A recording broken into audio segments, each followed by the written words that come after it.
বন্যা পরিস্থিতির আরও খবর জানাতে এই মুহূর্তে লক্ষ্মীপুরে আছেন রিপোর্টার আতাউর কাউসার। আমরা সরাসরি যুক্ত হব তার সঙ্গে। কাউসার,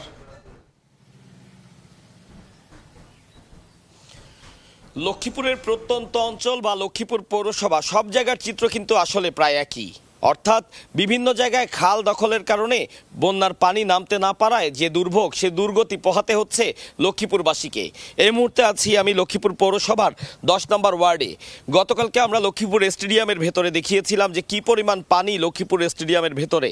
আজ আমরা তার পেছনের অংশে এসেছি এবং এখানে দেখতে পাচ্ছেন যে কী পরিমাণ পানি জমে আছে, যার পুরো প্রভাবটি কিন্তু এখানে আশপাশের যে বাসিন্দারা রয়েছে তাদের প্রত্যেককে পোহাতে হচ্ছে। তা অনেকেই ঘরবন্দি আজকে প্রায় 11 দিন ধরে, তারা পানির কারণে বের হতে পারছে না।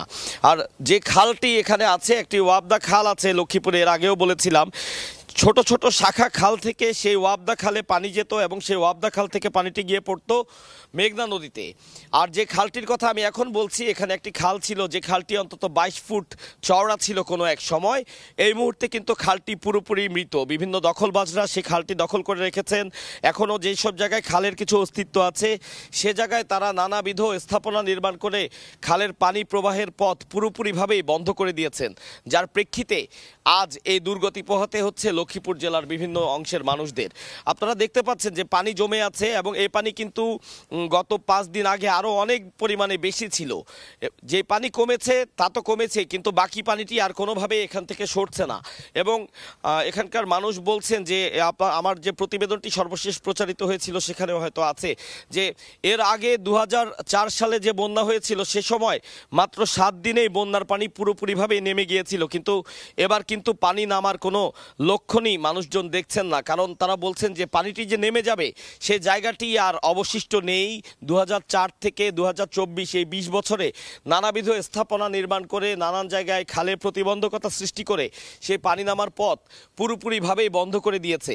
কাজেই তারা বারবার দাবি জানাচ্ছেন যে এখনই সময়, এই দখলমুক্ত যদি খালগুলো করা না হয় এবং নতুন করে খাল বা নদী যদি খনন করা না হয়, তাহলে ভবিষ্যতে যে কোনো অতিবৃষ্টি বা বন্যার প্রভাবে আবারও প্রচণ্ডভাবে ক্ষতিগ্রস্ত হবে লক্ষ্মীপুর, নোয়াখালী, কুমিল্লা, ফেনী বিভিন্ন অঞ্চলের মানুষ।